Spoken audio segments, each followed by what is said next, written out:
Stop scrolling and imagine this. You are sitting in divorce court, heart already in pieces, expecting a fight over your child, and your wife demands every dollar you own but waves custody away like she is giving up a receipt. "He can have him," she says. No tears, no hesitation. The room freezes. You do not understand it yet. But that moment is the first crack in the truth. A truth that will drag you into motel hallways, addiction, a criminal boyfriend, and a race against time when your son disappears. Stay. Because what Jonathan Briggs discovered about the woman he loved will make you question how well you know anyone you sleep beside. The courtroom felt colder than it should. Not the kind of cold from air conditioning or polished marble floors, but the cold that settles into bone, a sterile chill born from endings. Jonathan Briggs sat at the plaintiff's table, back straight, suit too stiff for a man who spent 20 years on construction sites. His hands, calloused from steel beams and winter concrete pours, rested flat on the table as if anchoring him to reality.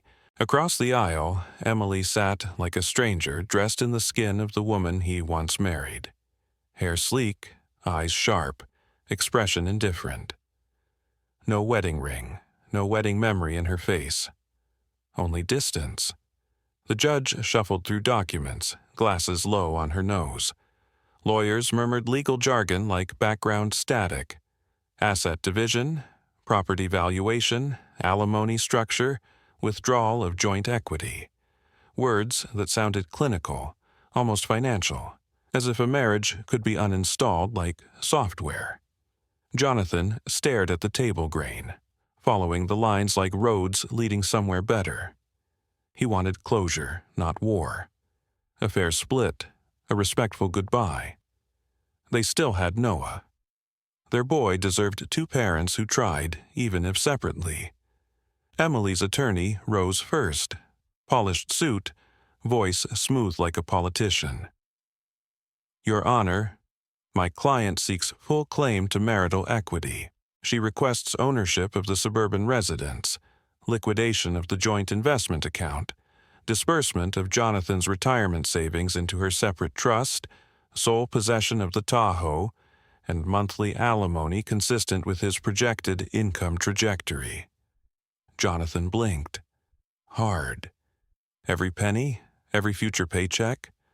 The house where Noah learned to ride a bike in the driveway, where they painted dinosaurs on his bedroom wall.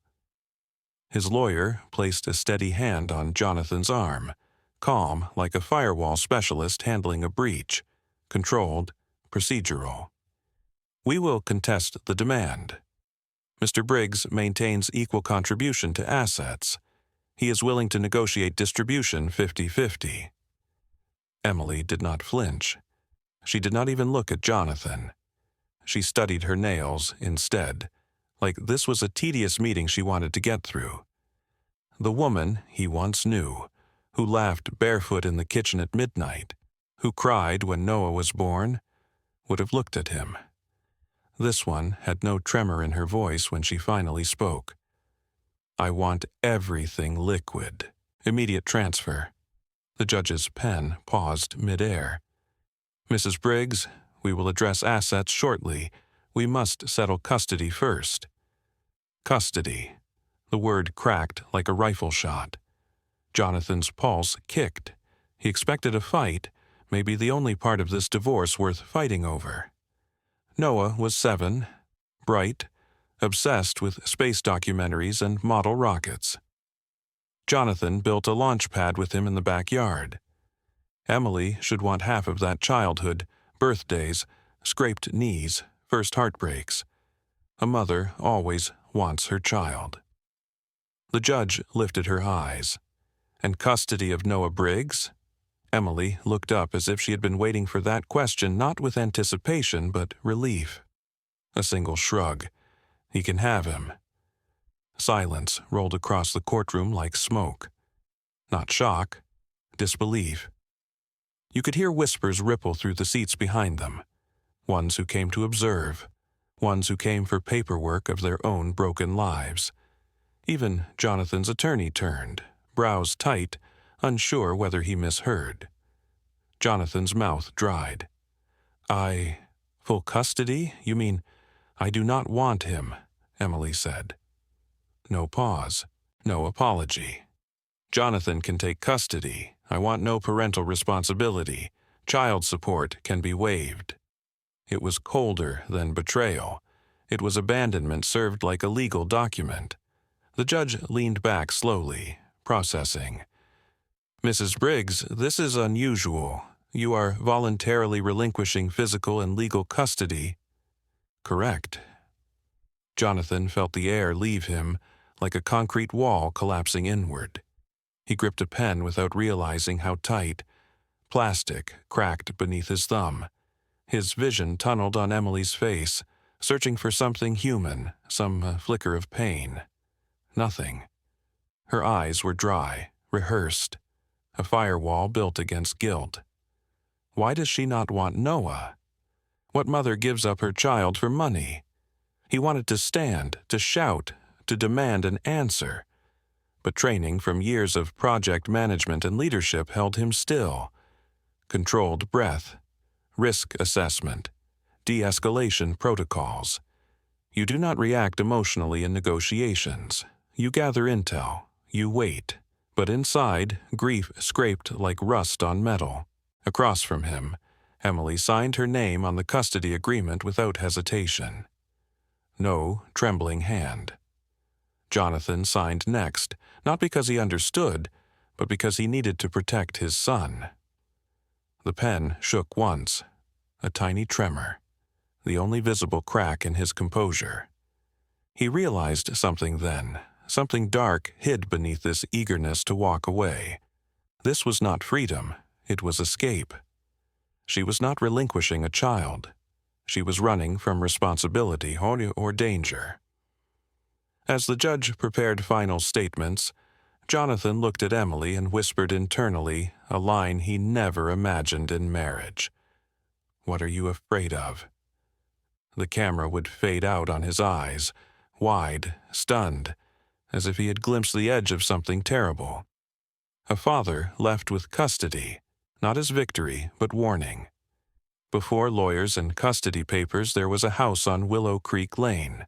White siding, blue shutters, a yard where Noah's toys lay scattered like tiny landmarks of joy. Denver suburbs, safe streets. Every driveway flew flags during Memorial Day. On Friday nights, neighbors grilled ribs while kids chased fireflies under patio string lights. Jonathan remembered those years like old film, slightly faded but warm. He built that life brick by brick, pay stub by pay stub. He married Emily young. She was bright, restless, always talking about becoming a nurse practitioner, helping people. He believed in her more than she believed in herself. So when money tightened, Jonathan took double shifts. Project bids in the morning, steel beams under the afternoon sun, paperwork at night. He applied for a home equity loan to cover her tuition and textbooks. No vacations, no new truck, no spontaneous weekends away. They sacrificed for a future they planned together. That was love, he thought. Practical love. Quiet love. Noah came 3 years later, a winter baby. Jonathan held him like something holy. He still remembers Emily crying, saying he had his father's eyes. For a while, they were a team. Hard days, late nights, but they tried. Christmas photos in matching red pajamas, hot chocolate mustaches on their faces. Jonathan still keeps those photos in a drawer, not on walls. Walls are too public for grief. Then came the shift. Slow, almost invisible, like a security breach you do not detect until the system collapses. Emily finished school and started working at St. Mary's Hospital. Night shifts, rotating schedules. She made new friends, nurses, medical techs, people Jonathan never met. She came home later, makeup still perfect, smelling not of antiseptic and latex gloves but expensive cologne that did not belong to him. She said it was from co-workers hugging, celebrating a promotion. He wanted to believe. Trust is easy when you love. Denial is easier. Their conversations grew thinner. Dinner together became takeout eaten separately, Jonathan at the table, Emily on the couch scrolling her phone. She changed passwords on her laptop. Her phone was always face down, notifications muted. Gym nights 3 times a week became 5. He joked softly once, trying to mask concern with humor. "Training for a marathon or running from me?" She laughed, but the sound was sharp, defensive. "Do not be paranoid, John. I am trying to feel good again after having a child. You should try it too." He smiled, because arguing would only widen the crack. But inside, unease nested like a blackbird. Something was happening beyond late-night shifts and new friends. When she came home, she showered immediately, clothes tossed into the washer before touching anyone. Noah noticed, too. One night he asked, "Why does Mommy not read to me anymore?" Jonathan had no answer. He tried talking to her, calm, measured, like a military operator diffusing a situation without escalation. She brushed off concerns with a kiss on his cheek, a polite gesture, not intimate. "You are overthinking. Work is stressful. I just need space." Space became distance. Distance became silence. The first real fracture came when she asked to retake advanced credentials, another tuition bill, another loan. Jonathan agreed, like always. He believed education was investment, not cost. He never considered that love itself could depreciate like a declining asset. While he worked overtime framing commercial buildings downtown, she spent nights studying at Starbucks, though the scent lingering on her coat spoke of bars, not coffee. He thought maybe there was another man, a co-worker, a gym trainer, the classic story. Friends told him to check her location history, inspect phone logs like a cybersecurity audit for suspicious traffic. He did not. Love, at its weakest, still hopes. Sometimes he found credit card charges he did not recognize. Upscale restaurants, hotel bars near the hospital. She said it was group outings, graduation celebrations. He swallowed the unease like medicine, bitter but necessary. Looking back, he realizes how naive it was. The affair he feared was only the surface. Beneath it lay something darker, something that would one day make her abandon her own child in court without a tremor in her voice. But that revelation had not come yet. At that time, it was just a man working himself to exhaustion to keep the foundation steady, while termites chewed quietly inside the beams. The camera would fade on Jonathan alone in their kitchen after midnight. Finishing payroll spreadsheets, lunchbox packed for the next day, a cold dinner untouched beside him. Upstairs, Emily laughed softly on the phone behind a closed door. He thought he was losing a wife. He did not know he was about to fight for his son. After the custody shock in court, the weeks that followed felt like living inside a glitch. The kind where everything appears normal at first glance, but the deeper you look, the more corrupted the system becomes. Jonathan tried to create stability for Noah. Breakfast at 7, school drop-off, homework at the kitchen table, football in the yard before sunset. Routine was a firewall, a defense against chaos. Still, Emily drifted further like a signal fading out of range. She had partial visitation rights then. She was supposed to pick Noah up every other weekend, but most Fridays ended with Jonathan standing on the porch, son's backpack ready, jacket zipped, while evening turned to night without headlights pulling into the driveway. Sometimes Emily texted last minute, "Sorry, something came up, next week." No apology, no explanation, just disappearing acts. The one time she did come, she was 2 hours late, sunglasses at dusk, hands trembling slightly when she hugged Noah. The scent was unmistakable, alcohol masked by peppermint gum. Noah climbed into her car, excited just to see her. Jonathan watched that car pull away, heart heavy with a feeling he could not name yet. She brought him back early the next day. He was tired, she said. Noah whispered later that she spent most of the night on her phone, door locked, telling him to watch cartoons. Birthdays were worse. For Noah's 8th, Jonathan planned a small party, neighbors, pizza, football in the yard. Emily promised she would come. Noah waited by the window for 3 hours, holding the gift he made for her. A drawing of the 3 of them stick-figured in front of their house. Jonathan told him she was running late. Traffic, maybe, emergencies happen, but deep down he knew she was not coming. She texted the next day, a single line. Forgot. Busy night. Jonathan stared at that message like a wound. Online, her life looked perfect. A new Instagram, curated like a magazine spread. Bars downtown with neon lights and martini glasses. Concerts with VIP passes hanging around her neck. Expensive restaurants where plates looked like art instead of dinner. Clothes he never saw her wear as a wife or mother. But not one picture of Noah, not one post saying, I miss you, or my boy. It was as if she erased him to fit into a new world where motherhood was too heavy to carry. Jonathan scrolled through her posts at midnight, screen light sharp in a dark room. He felt guilt gnawing through him. What did he do wrong?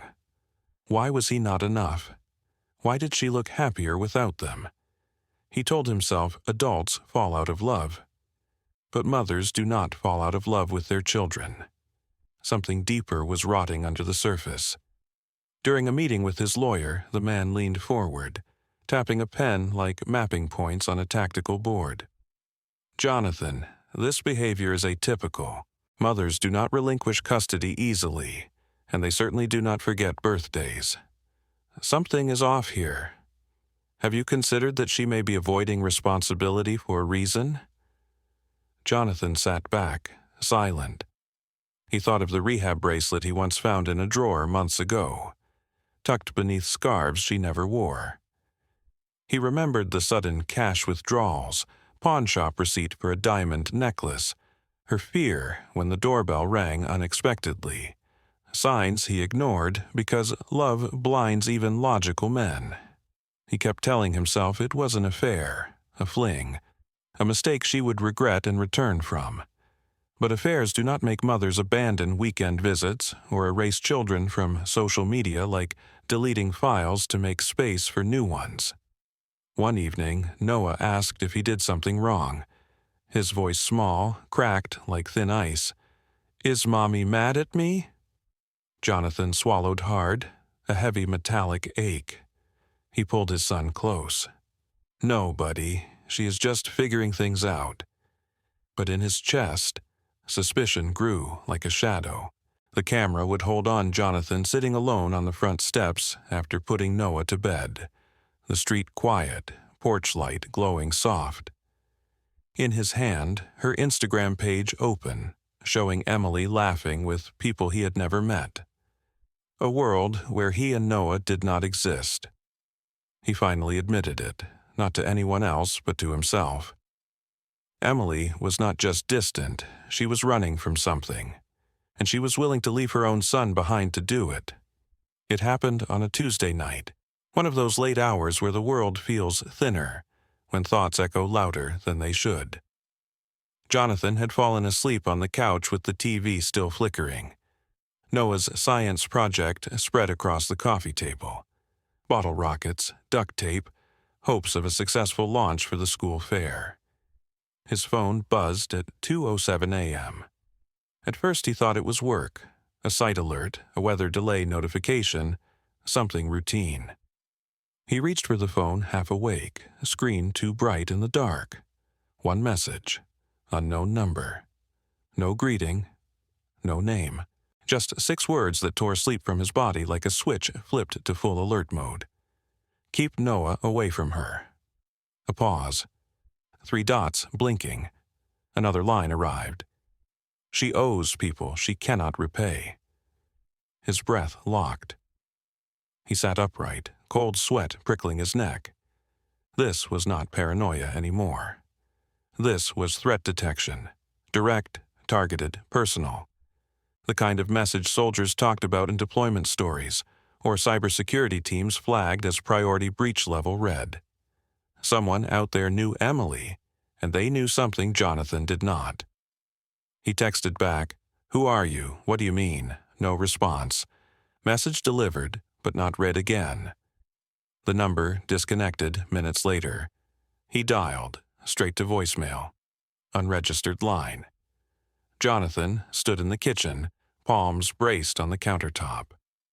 The fridge hummed in the silence. He felt something inside him solidify, resolve, maybe fear. He opened his laptop like logging into a system he should have checked months ago. If Emily was hiding something, he would not be blind anymore. He began digging. Bank statements first, line items he never noticed. Cash withdrawals late at night. ATM locations near rundown motels and bars.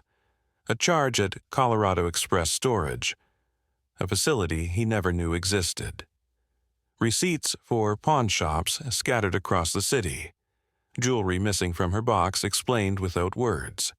His hands moved steady, methodical, toggling tabs like a forensic accountant analyzing toxic assets.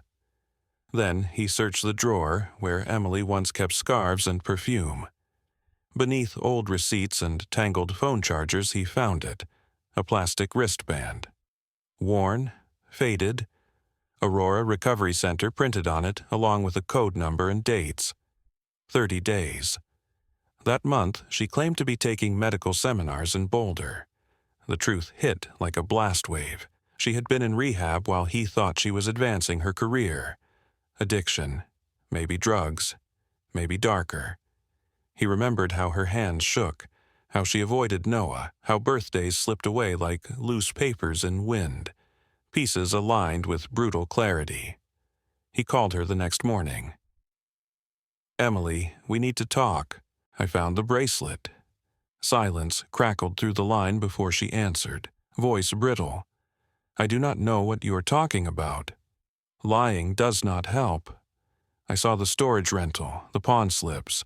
Just tell me the truth." She arrived at the house an hour later. Hair messy, mascara smudged, not composed like her Instagram smile. When Jonathan showed her the messages and the rehab band, something inside her cracked. She denied everything at first, then collapsed into hysterics, pacing the kitchen like a trapped animal. Her breaths came sharp, uneven. "You have no idea what I have been through," she cried. "They threatened me. I just needed money, John. I needed it fast." He kept his voice steady, low, controlled. "Who threatened you? Who is they?" She shook her head violently, eyes wild. "I cannot say. If I do—" She stopped, lips trembling. "They will come." Jonathan felt nausea rise. The woman who once placed Noah's tiny hand in his was now unraveling, shaking as if shadows followed her. She reached for his arm, desperate. "I am getting clean, I swear. I am doing better."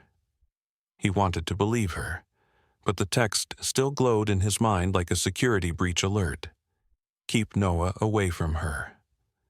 When Emily left that day, Jonathan watched her walk to her car. Thin coat wrapped tight, shoulders curved inward like she carried invisible weight. She looked back once, eyes red, mouth opening as if to speak, but she said nothing. She drove off, taillights bleeding into morning fog. Jonathan stood at the window long after she disappeared. He thought divorce was the end of their marriage. Now he realized it was only the surface layer. Beneath it lay debts, danger, and a storm that was moving toward his son. Something dark was coming, and it was not finished with them. The truth did not arrive gently. It came like a breach, abrupt, violent, leaving no time to react. A week after the mysterious text, Jonathan received a call from an old co-worker who had a brother in the sheriff's narcotics unit. A quiet voice on speaker, the type used when walls have ears. Jonathan, your ex-wife is on a watch list. Low-level involvement. Transport, not distribution. Her boyfriend, Marcus Hale, was released last month. Jonathan froze. He had heard that name once, whispered by Emily during an argument he barely remembered. Marcus, the man she met at rehab. Someone who promised a new high when she was at her lowest. Someone she could not shake even when she came home. The officer continued, tone clipped like a report. He is trying to reconnect. She owes him money. She may have used your accounts to pay his debts. Jonathan felt something inside him harden, not anger, but clarity. All those withdrawals, pawned jewelry, frantic nights. She had been financing a criminal. And now that he was out, he wanted repayment. Not cash, collateral, something personal, something she loved once. Noah. Jonathan ended the call, the room spinning slow and cold. He checked the house like a soldier sweeping a perimeter, windows locked, backyard gates secured. But paranoia has a way of making even safe spaces feel compromised. He kept Noah close, school drop-offs, pickups, never late, never handed to anyone else. At night he slept light, half expecting footsteps on the porch. It happened on a Thursday. Jonathan returned home from the grocery store, 2 paper bags in his arms, cereal Noah liked, chicken for dinner, toothpaste. Normal things for a normal life. He noticed the silence first. No cartoons playing. No sound of Lego bricks being dumped on the floor upstairs. The front door was ajar. He set the bags down, heartbeat kicking like a hammer against rib. "Noah?" His voice cracked the stillness. No answer. He stepped inside. The living room was chaos. Cushions thrown, shelves knocked over, lamp broken. A window shattered, glass glittering across hardwood like ice under headlights. Noah's toy truck lay crushed near the sofa, one wheel still spinning. His throat tightened. He called again, louder, desperate. "Noah!" Only the wind answered through the broken pane. Jonathan rushed through the house, bathroom empty, backyard silent. Noah's backpack was gone, his coat missing from the hook. Panic hit like a physical blow, the kind that makes knees weak. He dialed 911 with shaking fingers. Words scrambled out. Break-in, missing child, ex-wife history, boyfriend recently released. Before police arrived, his phone buzzed. A text, unknown number. "Do not call the cops if you want him safe." Jonathan felt the world narrow to a pinpoint. He typed anyway, hands trembling, but voice in his mind steady, tactical. "Where's my son?" No immediate reply. But then an image arrived. Blurry motel wallpaper. Noah sitting on a bed, frightened eyes glancing sideways. Not crying, just scared. Someone's arm in frame, tattooed, a serpent. Marcus. Another message followed. "Emily said you would pay. Bring cash, tonight." Jonathan's vision pulsed with rage, but his voice in his own head stayed controlled, like an operator under fire. Emotional decisions get people killed. Logic saves them. He thought of Emily, her shaking hands, her whispered fears. She had lied, stolen, drowned them both in her chaos. But this, handing their son to a criminal. He grabbed his keys, adrenaline burning cold. When police sirens echoed down the street, Jonathan stepped onto the porch, palms raised to meet them. Officers tried to secure the scene, but Jonathan's words cut through the protocol. "My son is taken. I know who has him." They tried to slow him, to follow procedure, but the father in him had already left. He got into his truck, tires screeching as he pulled out. The camera would follow from behind, taillights disappearing into dusk. Bags of groceries spilled across the kitchen floor, cereal scattered like lost innocence. Jonathan Briggs was no longer a man navigating a divorce. He was a father in pursuit, and he would walk through fire to bring Noah home. Red and blue lights washed across the front of the house, splashing color over broken glass and overturned furniture. Officers crossed the living room with radios crackling, asking questions Jonathan barely heard. Their voices layered like distant chatter underwater. Forced entry, missing child, possible abduction. Someone asked if he had enemies. Another asked if he used drugs. Jonathan snapped, hands shaking, voice breaking. He was a man held together only by fear. "My son is out there," he shouted, chest heaving. "He is scared, he is alone, and you are wasting time." The officer nearest to him put a firm hand on his shoulder. A gesture meant to steady but felt like restraint. Jonathan jerked away. Years of calm discipline cracked open. Composure collapsed. He screamed Noah's name into the night, as if volume could carry across miles to wherever his child was. He could not sit and wait. A father does not wait. He tracks, he hunts, he moves. Jonathan rushed inside, opened his laptop, fingers flying with the precision of a man tracing financial breaches. He pulled up bank records, filtered ATM withdrawals by timestamp. Emily had taken cash that morning at a convenience store near the interstate. He mapped the route instinctively. Exit 23, motels clustered like fading memories on the edge of town. Cheap rooms, no cameras, perfect for ghosts hiding from responsibility. He grabbed his truck keys again. An officer called after him, but Jonathan was already down the driveway, tires chewing asphalt. His breath was shallow, thoughts racing faster than the speedometer. Every mile a countdown, every second a chance slipping away. He scanned every parking lot along the highway, neon vacancy signs flickering in the rain, exhausted travelers smoking outside doors.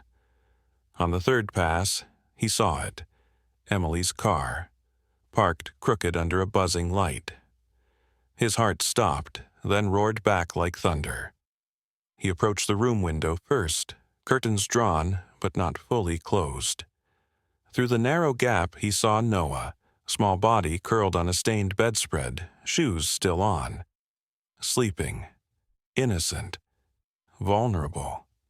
Emily sat nearby, knees pulled to her chest, tears streaking her mascara.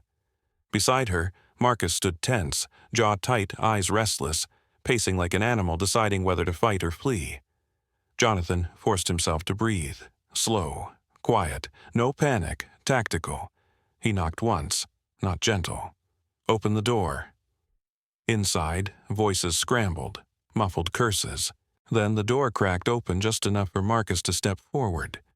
Tall, tattooed arm visible, breath heavy with whiskey. "You come with cash?" Jonathan's jaw clenched. "He is my son. I am taking him home."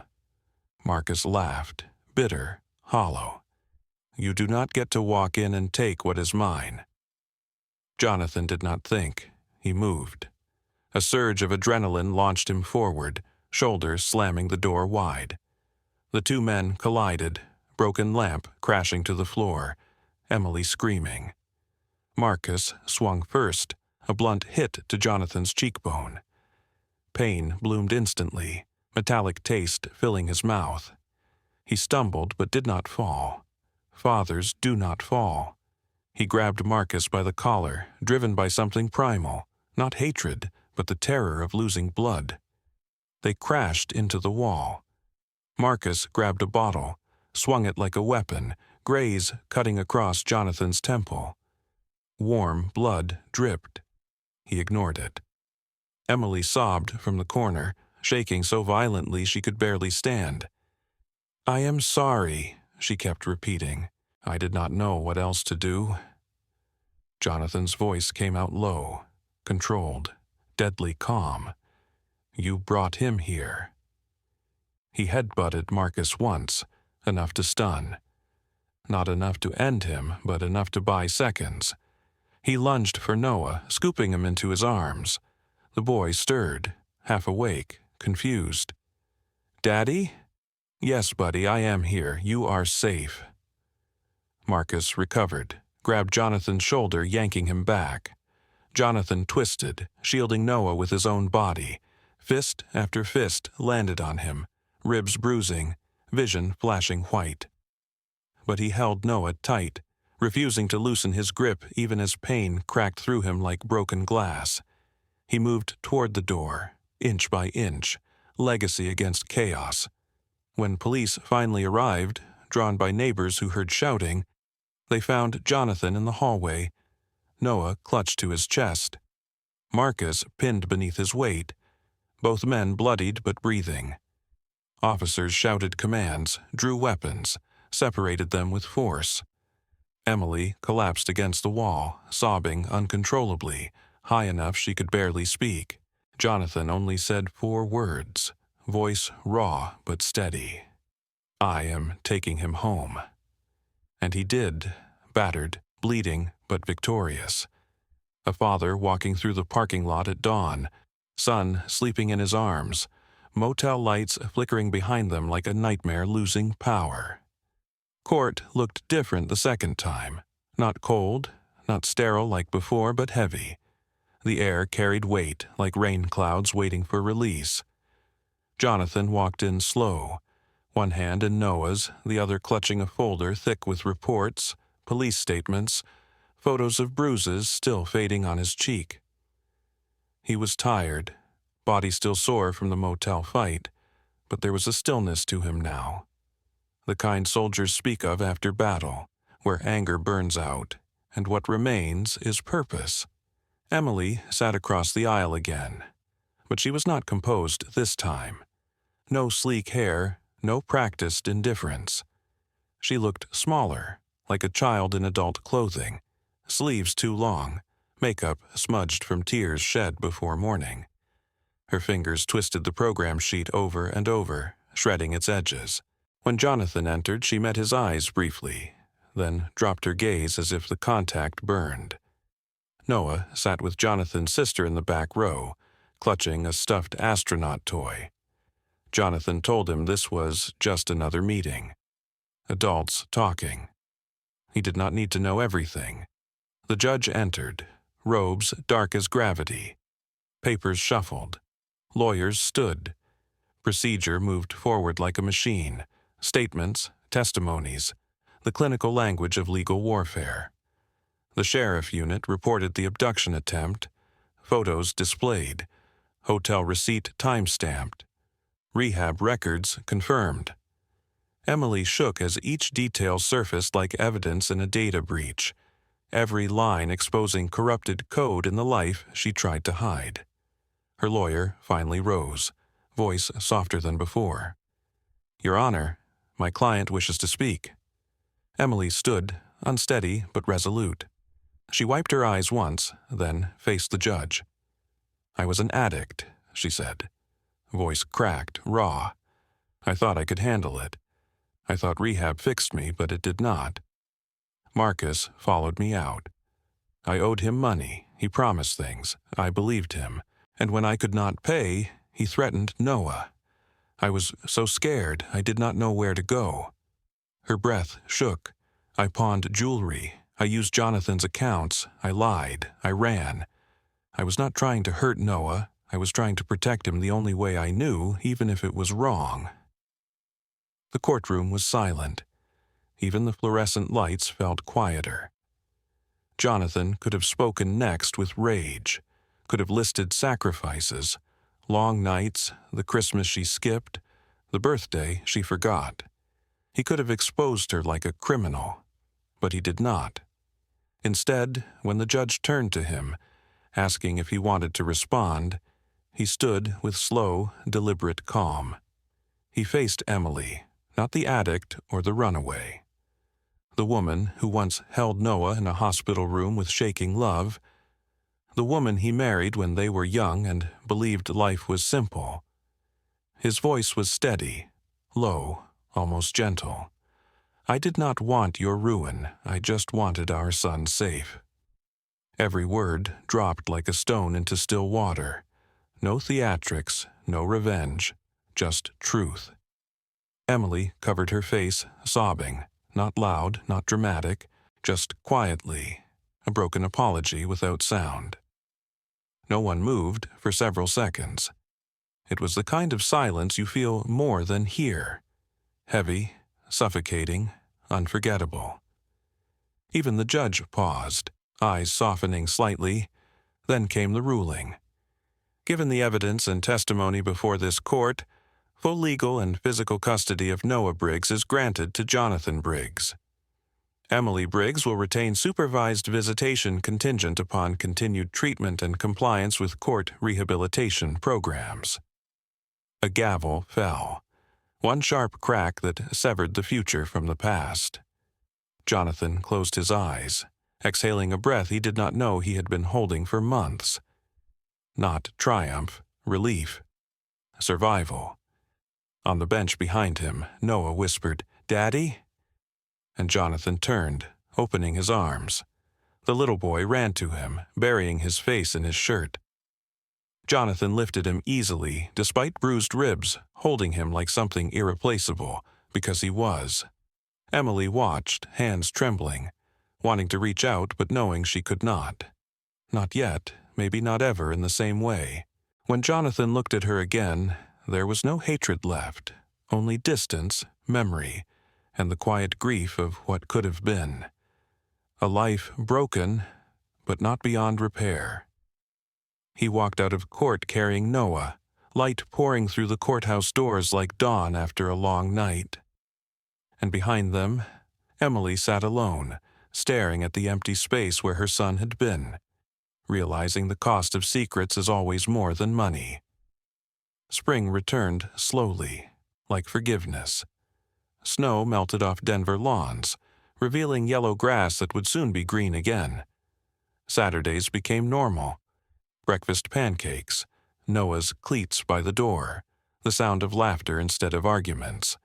The house felt lighter, not because pain vanished, but because it no longer ruled every room. Healing was not loud. It was quiet, patient, like the hum of a refrigerator at night, constant, ignored, but keeping life going. Months had passed since the custody hearing. Bruises faded.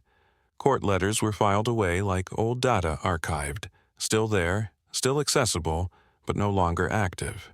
Jonathan learned how to braid shoelaces tighter, how to cook scrambled eggs without burning them, how to navigate homework questions about planets and fractions. Fatherhood became not duty, but rhythm.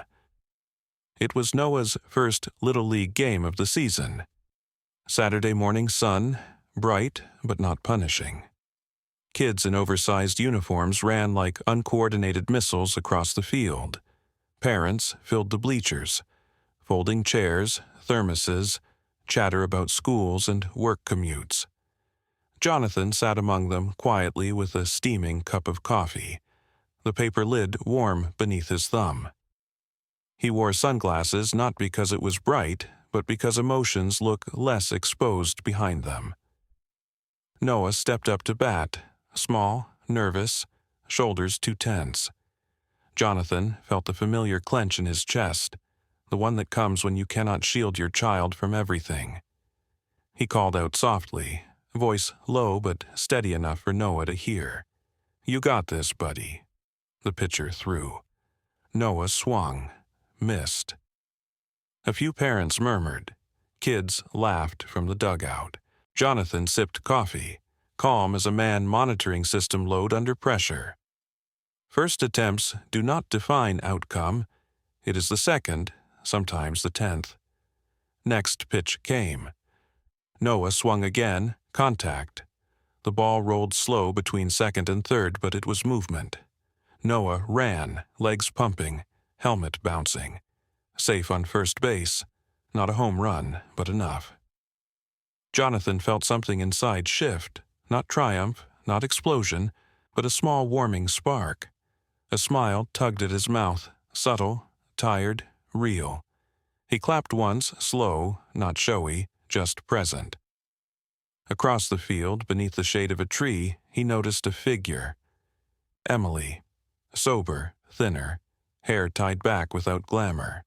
She wore a simple sweater, fingers wrapped around a paper cup as if grounding herself. She stayed distant, not crossing boundaries, supervised visitation still active. But she was here, watching her son, not the nightlife. Her eyes carried guilt, but also gratitude. She did not approach Jonathan, and that restraint meant something. She met his gaze only when she felt him looking. For a moment, neither of them moved. Then Jonathan did the smallest thing he could do. He nodded. Once, controlled. Not forgiveness entirely, not forgetfulness, just acknowledgement that people can fall apart and sometimes they can crawl back. Emily blinked, lips trembling into a faint, fragile half-smile.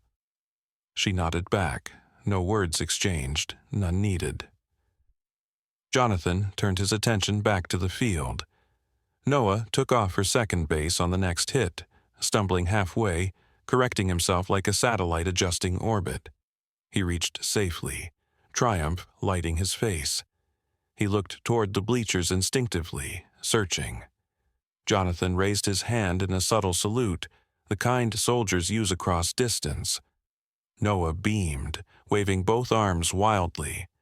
Sunlight warmed Jonathan's shoulders. Wind carried cheers across the diamond, the scent of cut grass and concession stand popcorn filling the air. The world felt normal, not perfect, not healed in full, but safe. He thought of the night in the motel. Blood on carpet, fists, panic. Of the courtroom, truth laid bare like raw nerve. Of Emily, broken, rebuilding. Of himself, a man who learned that strength is not loud, it is endurance. He took another sip of coffee, steam rising like breath in cold memory. His heart did not hurt the same way anymore. He saved his son. And somewhere in the quiet space after chaos, he saved himself too. Fade out. At the end of the day, this story is not about divorce, addiction, or the fight in a motel room. It is about a father who refused to let darkness shape the future of his child. Jonathan did not win by shouting or revenge. He won by standing firm, protecting what mattered, and choosing strength over bitterness.